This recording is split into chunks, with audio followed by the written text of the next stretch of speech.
Ahí está, mire, lo que pasa es que ellos me escuchan, pero yo no los escucho a ellos.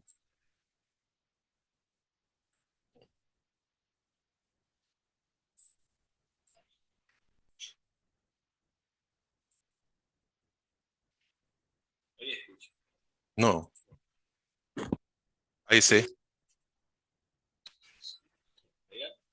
Aló, aló, aló, aló. Entonces ya ellos me pueden escuchar. Ok, muchas gracias, muy amable. Ah, ajá. Ah, ok. Voy a parar la grabación porque yo les dije que salieran. Vamos a volver a entrar para que no me grabe eso oscuro. Hola, profe, escucha. Sí, ahora sí, Génesis, comience. Ay, ok,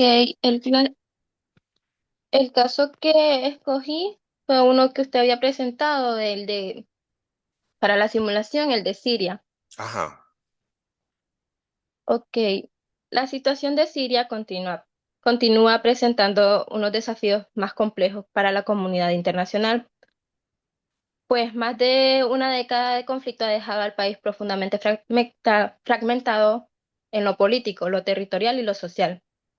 Desde el inicio de la guerra en 2011, el deterioro sostenido de las instituciones, la destrucción de infraestructura esencial y el desplazamiento masivo han configurado un escenario que exige atención prioritaria del Consejo de Seguridad. Asimismo, esta crisis ha trascendido la frontera siria, ujú, convirtiéndose en un asunto que afecta directamente la seguridad regional y global debido a la presencia de actores armados, la proliferación de grupos extremistas y la intervención de diversas potencias con interés contrapuesto. En este contexto, resulta evidente que el conflicto sirio no puede analizarse únicamente desde la dinámica interna, ya que la interacción entre actores nacionales e internacionales ha sido determinada para su prolongación. Por un lado, el gobierno sirio mantiene el control de gran parte del territorio con el respaldo directo de Rusia e Irán, apoyo que ha modificado el equilibrio militar y político del país. Por ajá. otro lado, múltiples facciones opositoras continúan presentes en distintas regiones, mientras que las milicias kurdas ejercen control en áreas del norte con apoyo limitado de Estados Unidos. Además, la persistencia de grupos terroristas, entre ellos remanentes del autodenominado Estado Islámico, añade una capa adicional de complejidad al panorama general. Por consiguiente, cualquier esfuerzo diplomático debe partir del reconocimiento de que Siria constituye un conflicto altamente internacionalizado, en el que convergen agendas estratégicas divergentes. A partir de esta dinámica, la situación humanitaria permanece en un estado crítico. Millones de sirios necesitan asistencia inmediata y la capacidad del Estado para promover servicios básicos se encuentra severamente limitada. De igual modo, la destrucción de escuelas, hospitales y redes de agua han profundizado la vulnerabilidad de la población civil, mientras que las restricciones del acceso humanitario dificultan la llegada de suministros vitales a quienes más lo necesitan. En términos políticos, la falta de avance significativo en torno a la implementación de la resolución 2254 sigue siendo un obstáculo clave para la estabilidad del país. En consecuencia, el caso sirio ilustra claramente los desafíos que enfrenta la gobernanza global en un contexto de creciente multipolaridad. Las diferencias entre los miembros permanentes del Consejo han limitado la posibilidad de adoptar medidas robustas y coordinadas. De esta manera, ante la complejidad del conflicto, es innegable, la cooperación multilateral sigue siendo la vía más efectiva para contribuir a la estabilidad y mitigar los sufrimientos de millones de personas. ¿Ahí? Sí, profe. Ok. A ver, Diana, sigue usted.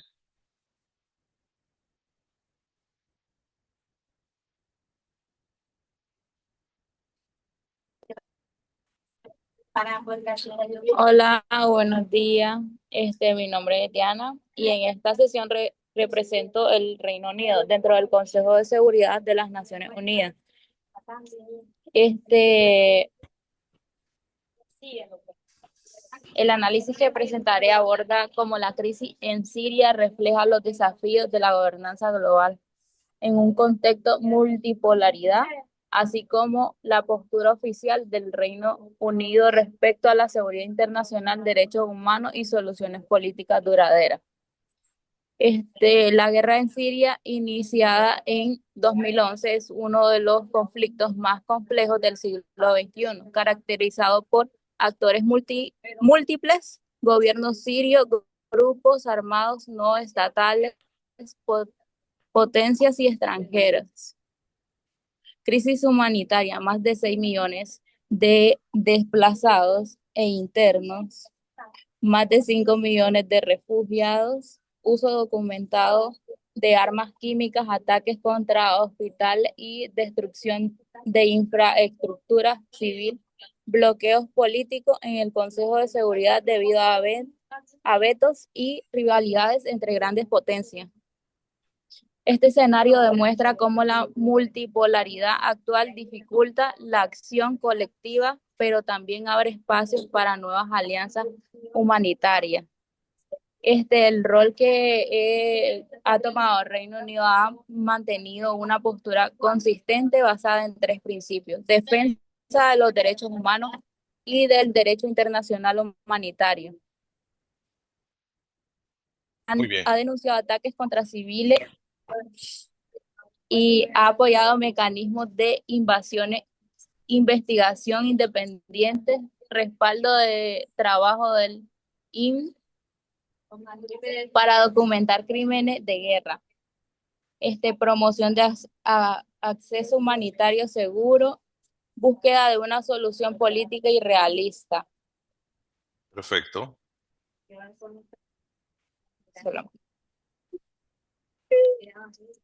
Ahí termina, Diana.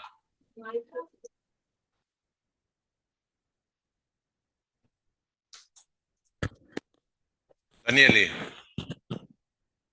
Sí, bueno, pues yo voy a hablar, voy a hacer un análisis y sobre el riesgo nuclear en la península coreana, ya que pues ahí fue el que yo elegí. Bueno,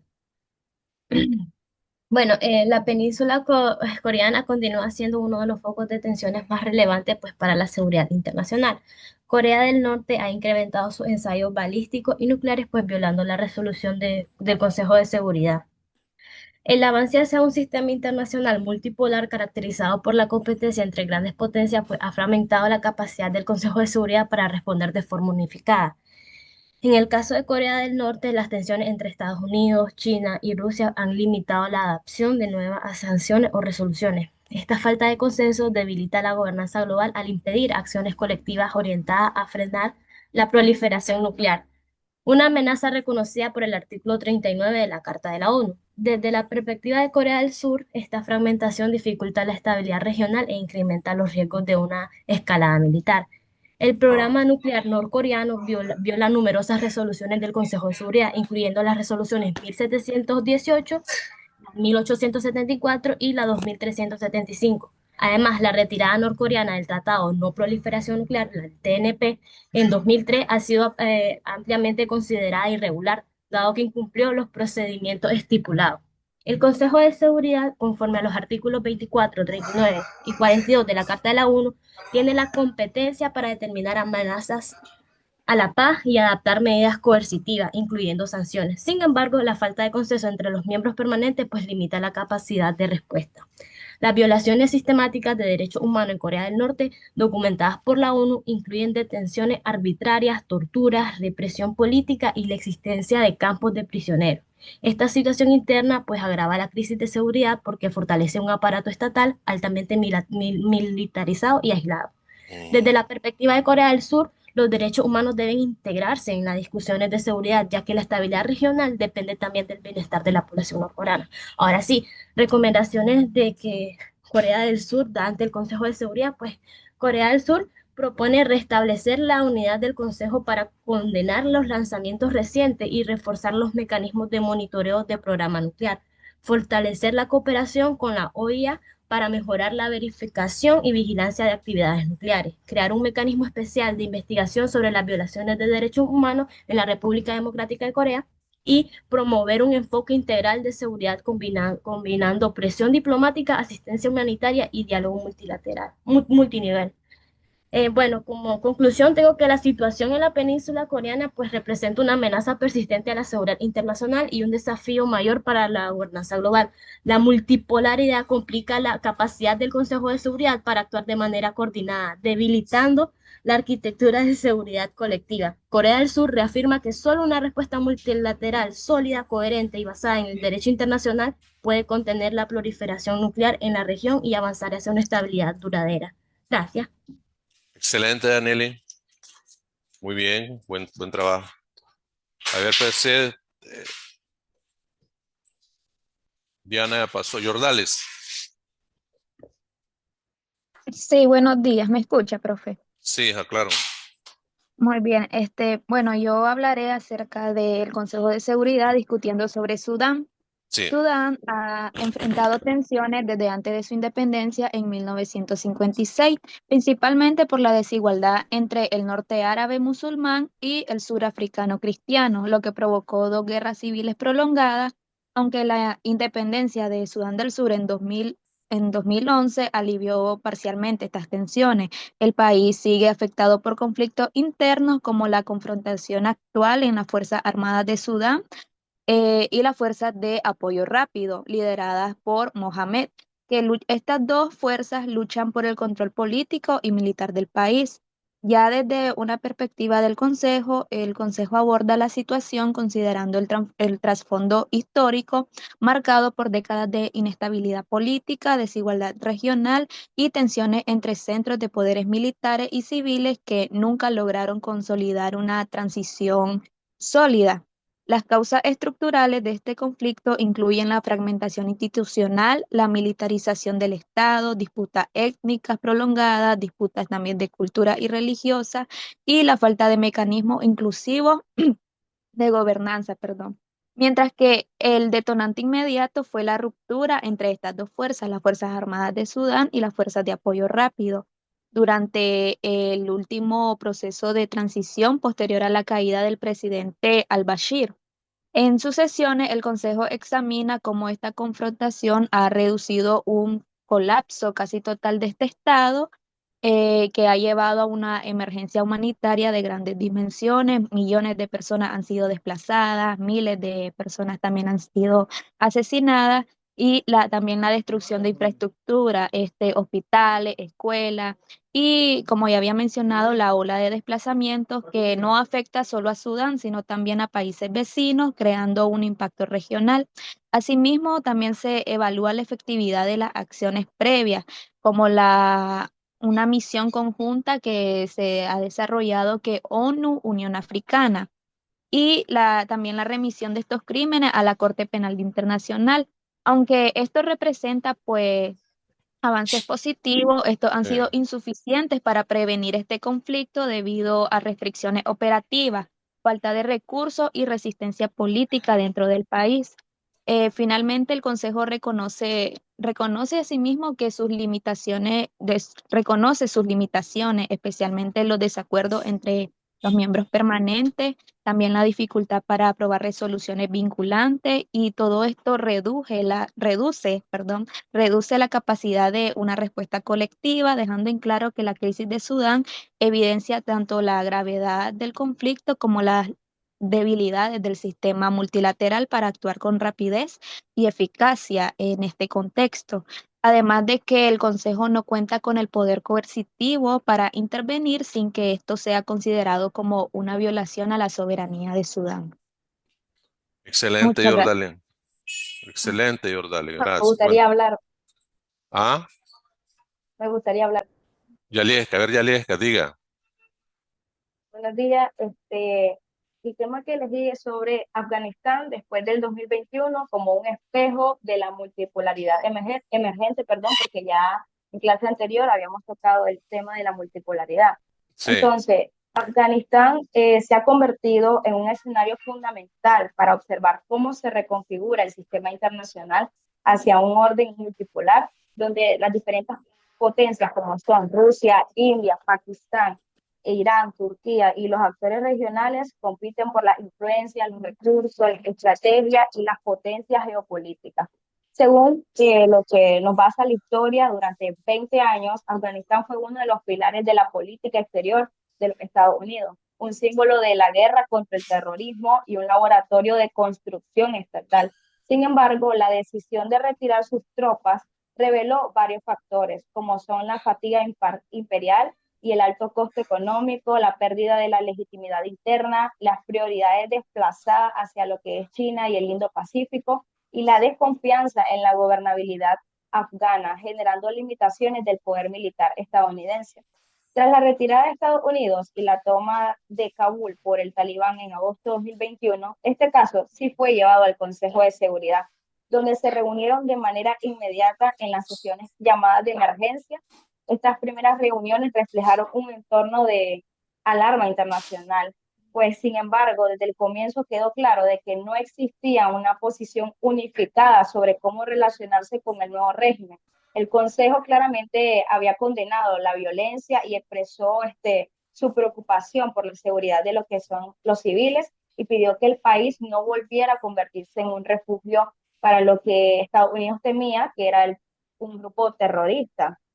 Entonces, el Consejo condenó esas violencias y aunque estas declaraciones mostraron una reacción rápida, no lograron formar una estrategia común para enfrentar la crisis. En el ámbito humanitario, el Consejo de Seguridad sí logró cierto consenso, se aprobaron mecanismos temporales para facilitar la ayuda internacional sin beneficiar directamente a lo que es el Talibán y se permitió que organismos de la ONU continuaran operando en el país. No obstante, estas medidas fueron más paliativas que estructurales, pues buscaban evitar una catástrofe humanitaria, pero no atacaban las causas profundas del problema, ni tampoco ofrecían como tal una hoja de ruta política clara. Ha quedado claro que aunque el Consejo de Seguridad reaccionó rápidamente ante la caída del gobierno afgano, no logró construir una política conjunta debido a la creciente multipolaridad y a los intereses divergentes de las grandes potencias. Afganistán se convirtió en un ejemplo claro de cómo el Consejo puede actuar como foro de debate, pero no necesariamente como un mecanismo efectivo de resolución ante las crisis. Gracias. excelente, Yaleska, muy buen trabajo. Estoy escuchando atentamente esos trabajos que son muy, muy interesantes. Por eso no quiero cortarles preguntas porque básicamente es un análisis, un debate que ustedes están haciendo en función de los casos que ustedes traen. Pues no sé, ahí vamos bien hasta el momento. ¿Quién sigue? ¿Quién Profe, sigue? yo quiero hablar. A Stephanie. A ver, Stephanie, diga. Bueno, pues yo elegí la crisis en Haití. Ajá. En los últimos años, Haití ha enfrentado un deterioro profundo en su vida política y social. Las pandillas han tomado control de varias zonas del país, afectando la movilidad, el acceso a hospitales, el funcionamiento de escuelas y la actividad económica. Esta situación ha generado miedo, desplazamiento interno y una crisis humanitaria que afecta principalmente a niños y a familias vulnerables. Frente a este escenario, el Consejo de Seguridad de la ONU ha celebrado múltiples sesiones para analizar la situación. En 2022 aprobó la resolución 2653 que impulsó sanciones a líderes de pandillas y personas que financian la violencia. Posteriormente, en 2023, el Consejo autorizó el despliegue de una misión multinacional de apoyo a la seguridad que esta fue liderada por Kenia, con el objetivo de ayudar a fortalecer la Policía Nacional de Haití y proteger a la población civil. Diversas agencias de la ONU como OCHA, UNICEF y el Programa Mundial de Alimentos han advertido sobre el aumento del hambre, la falta de servicios básicos y el grave impacto en la niñez. También han insistido en la necesidad de garantizar acceso humanitario y apoyar a las personas atrapadas en zonas de conflicto. Haití es un ejemplo claro de cómo la inestabilidad interna puede convertirse en una amenaza para la seguridad internacional.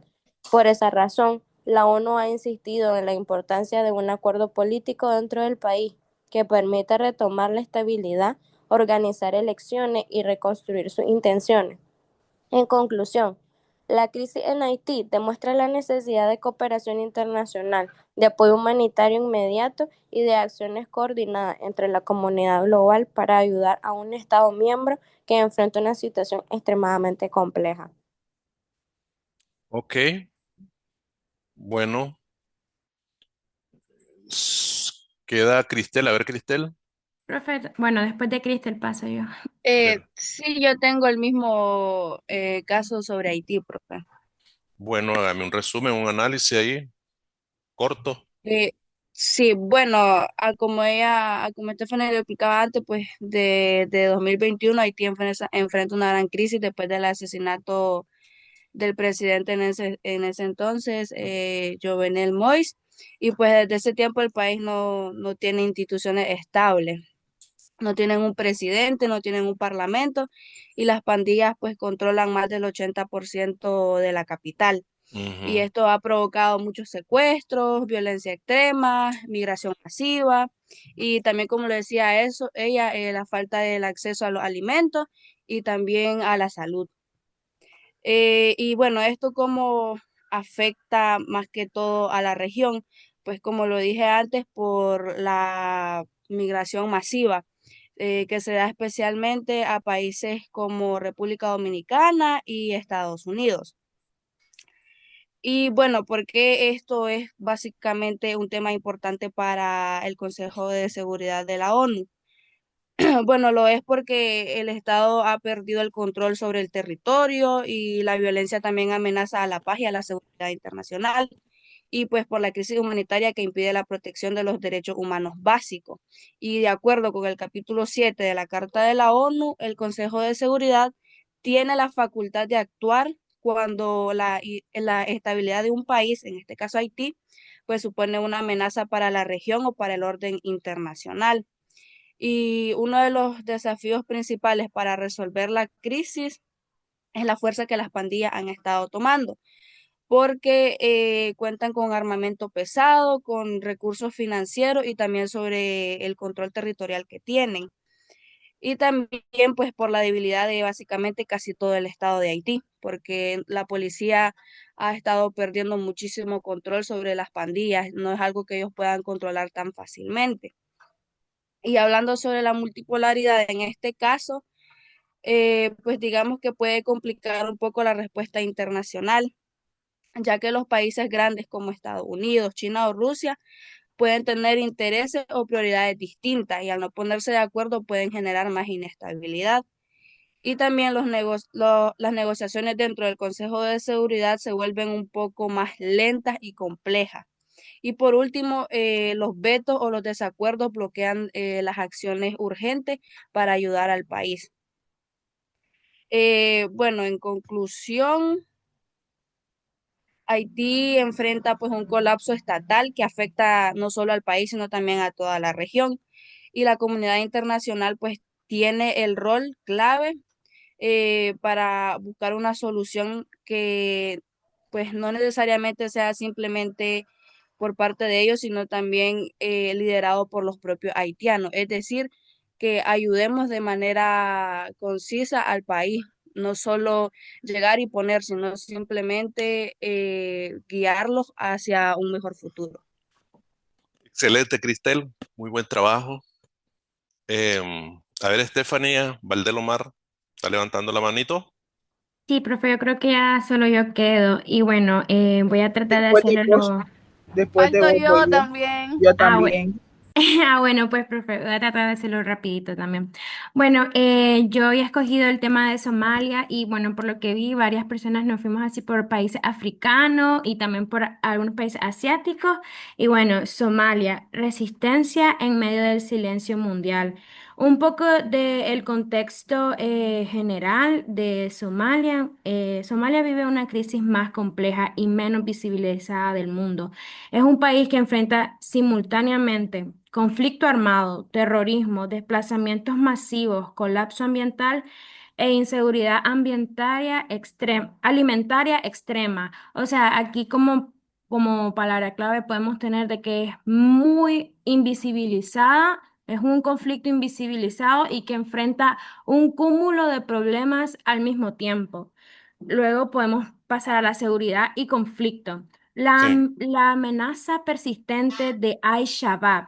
Al-Shabaab controla amplias zonas rurales, impone impuestos ilegales y ejecuta ataques constantes contra civiles y autoridades. Su presencia genera miedo y obliga a miles a huir. La transición militar tras el retiro progresivo de fuerzas internacionales deja un vacío que podría reforzar al grupo extremista. Crisis 2. Crisis humanitaria profunda. Somalia enfrenta una de las peores emergencias de hambre del planeta. Millones necesitan asistencia urgente. La desnutrición infantil es alarmante. Servicios básicos como agua potable, salud y educación continúan colapsados, perdón. El sufrimiento se concentra especialmente en mujeres, niños y comunidades desplazadas que viven en campamentos improvisados.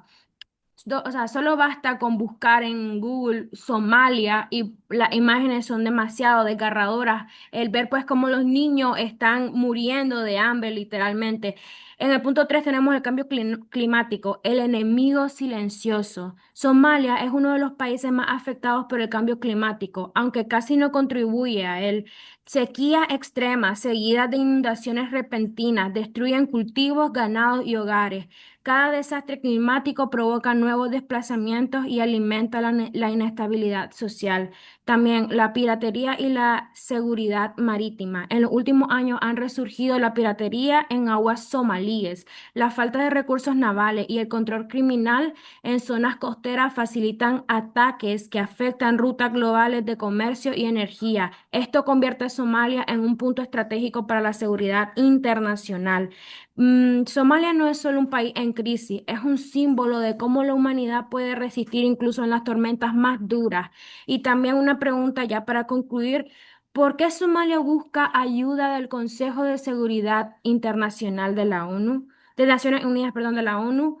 Eh, Porque el Consejo de Seguridad puede autorizar misiones internacionales para mantener la paz, puede así es, fortalecer el apoyo militar logístico y de inteligencia, así la es. capacidad a las fuerzas somalíes para que eventualmente tomen el control total del territorio. O sea, porque la autoridad realmente no manda, son los grupos terroristas que han tomado la fuerza y que son los que mandan ahí. Entonces, la ayuda de las Naciones Unidas podría hacer de que la autoridad vuelvan a tener control y que el país se estabilice. Gracias. Ok, gracias, Stephanie. Muy Profe, bueno. quiero hablar yo. A ver, Génesis Y yo, Esquivel. Génesis. sigo yo. Génesis Esquivel. A ver, Génesis Esquivel. Bueno, yo elegí el país de Panamá como miembro no permanente del Consejo de Seguridad y elegí analizar el conflicto en Siria, ya que me pareció uno de los ejemplos más claros de cómo la multipolaridad puede afectar la capacidad real de la ONU para actuar. Bueno, Siria no solo es un conflicto interno, sino un escenario donde las grandes potencias han chocado por años. Estados Unidos, Rusia, China, Turquía e Irán, Sí, y varios actores regionales. Esa mezcla de intereses, pues a mí en particular es lo que me llamó un poco más la atención, porque ahí se ve claramente cómo la multipolaridad puede fortalecer el diálogo, pero también puede bloquear las soluciones. La multipolaridad puede ser positiva cuando aumenta la diversidad de opiniones dentro del Consejo de Seguridad, pero se vuelve un problema cuando los intereses geopolíticos pesan más que las vidas humanas.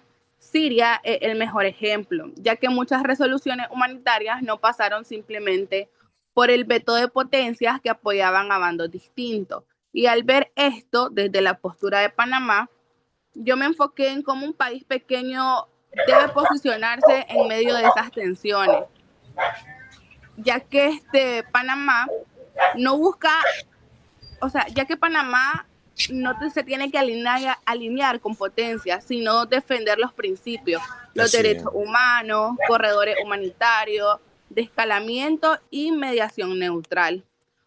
Otro punto importante son las doctrinas de seguridad. Tanto el gobierno sirio como grupos armados han usado el concepto de seguridad nacional para justificar actos que han afectado directamente a la población. Eso me hizo pensar que la seguridad mal manejada puede convertirse en excusa para violaciones que la comunidad internacional no siempre logra detener por estos bloques políticos. Excelente.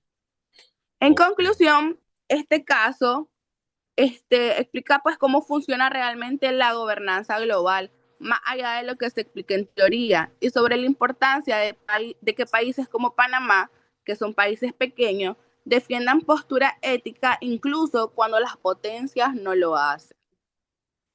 Eso Muy sería bien. todo, gracias. Excelente, Génesis. Muy buen trabajo. Excelente. A ver, Sharon, terminamos con usted porque ya me está dando los 10 minutos el sistema. Pues yo elegí el tema de Afganistán, es similar a lo que de lo que habló la Yesca y Aleska, que es la situación de seguridad y crisis humanitaria en Afganistán.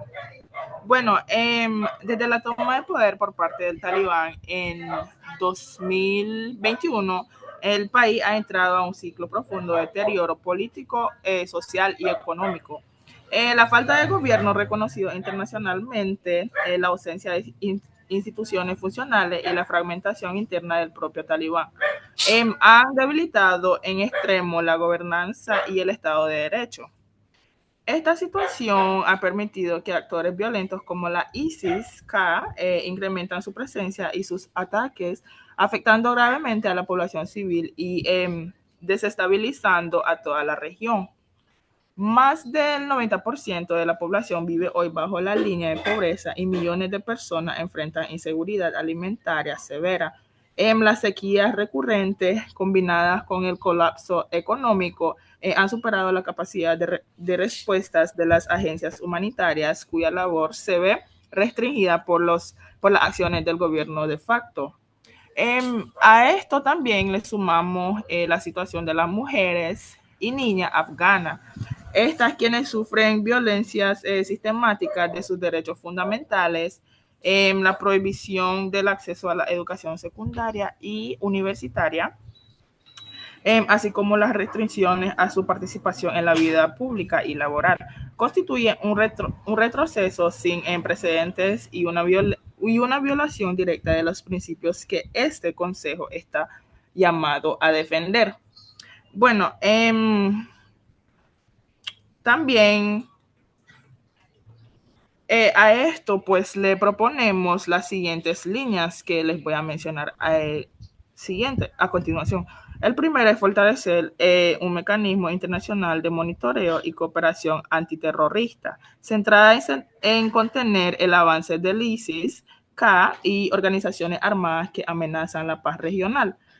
Segundo, establecer corredores humanitarios supervisados directamente por Naciones Unidas que garanticen que la ayuda llegue a quienes la necesitan sin fortalecer a las estructuras del Talibán. Tercero, aplicar medidas de presión diplomático y sanciones específicas contra aquellos líderes responsables de violaciones a los derechos humanos, al tiempo que se condiciona cualquier alivio económico al cumplimiento verificable de estándares mínimos de respeto a derechos fundamentales. Y por último, cuarto, promover la creación de un grupo internacional de contacto para Afganistán que incluya actores regionales claves con el fin de facilitar a una hoja de ruta hacia la estabilidad a una eventual transición política más inclusiva. Como conclusión, pues la comunidad internacional tiene la responsabilidad de actuar con decisiones para proteger a su población civil, prevenir la expansión del terrorismo y promover condiciones para la paz y la dignidad humana. Muchas gracias solamente.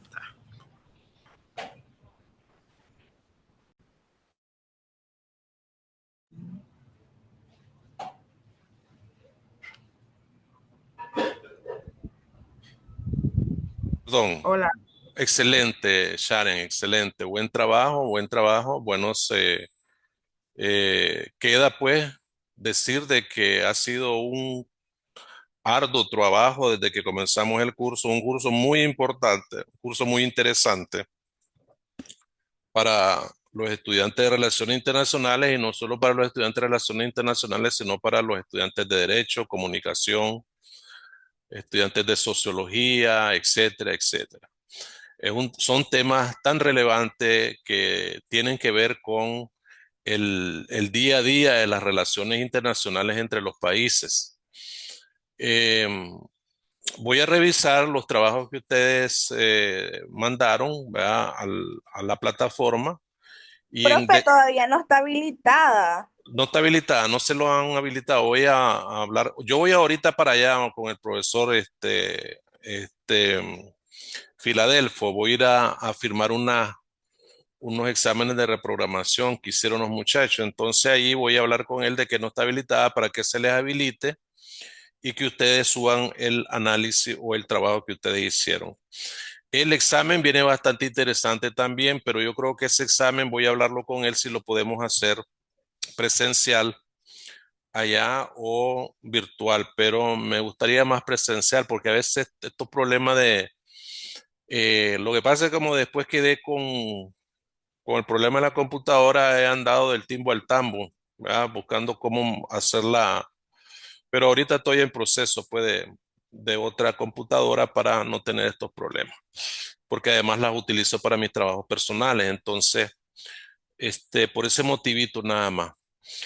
Entonces, yo ahorita voy a la universidad, salgo para allá y platico con él para que le ponga el trabajo en plataforma y ahí yo poder calificar los trabajos. Son dos tareas, la tarea de la sesión 11 y la tarea de la sesión 12, más el examen que viene bastante importante. De hecho, Profe, ya, mira, una sí. pregunta. Yo quería preguntarle si de casualidad nos podría hacer pasar nuestras notas para ver pues cómo vamos o si hay una manera de ver nuestras notas. Ah, sí, no, no, no, yo acostumbro mandarles un archivo, perdón, la fotocopia, no se las he mandado, ¿verdad? Ni la primera ni el segundo. No. Ah, ok, ahorita están en la carpeta, en mi carpeta que tengo allá en la universidad, ahí están una copia. Le voy a tomar foto a las dos copias y se las envío al grupo. Espérate, se las envío al grupo, parece que alguien quiere. Pero eh, de igual manera en plataforma sale en el apartado de evaluaciones, sale tus puntos. ya, ya, ya, ya. Sí, pero sí, este es un derecho de que puede preguntar, pues que para que ustedes tengan su nota, es mi obligación mandarle las notitas a ustedes antes. Lo que pasa es que como no se las he mandado, pues tiene razón. Sí, claro que sí, vamos a buscar las copias, ¿verdad? Ahí y yo les mando una copia. Lo que pasa es que a veces hay muchachos que no les gusta o sea, les da pena, no sé cómo, pero ustedes tienen notas buenas, pues que no hay necesidad de que ella, pues, el único que va un poquito más bajito ahí yo creo que es Irving. Pero, este, ahí pues, bueno, me queda un minuto para guardar esto y grabar. Entonces, ya lo que entraron, pues, que no sé quién es Marifer que entró, pero yo ya me voy, ¿verdad? Porque los que voy a leer los que participaron: Génesis Rugama, Diana, Danieli, Jordalis, Yalieska, Stephanie, Cristel, Stephanie Valdelomar y la otra Stephanie, pues, Génesis Esquivel y Sharon Zambola. No se me quedó nadie. Si se queda alguien, pues ya entro tarde porque yo ya me voy. Bueno, chicas, yo me retiro pues y les deseo buena suerte y ahí les aviso cómo viene el examen. Yo creo que si no lo ha subido el profesor, pues tengo que decirle pues a él también hoy. Muchas gracias. Aquí terminamos con el curso. Espero que les haya servido de mucha utilidad y nos vemos, si es posible, el próximo cuatrimestre después del examen. Adiós. Buenos días. Adiós. Adiós, profe. Bye. Adiós. Bye, bye, bye, bye. Dios, Cuídense. profe. Cuídense mucho. Cuídense mucho. Adiós.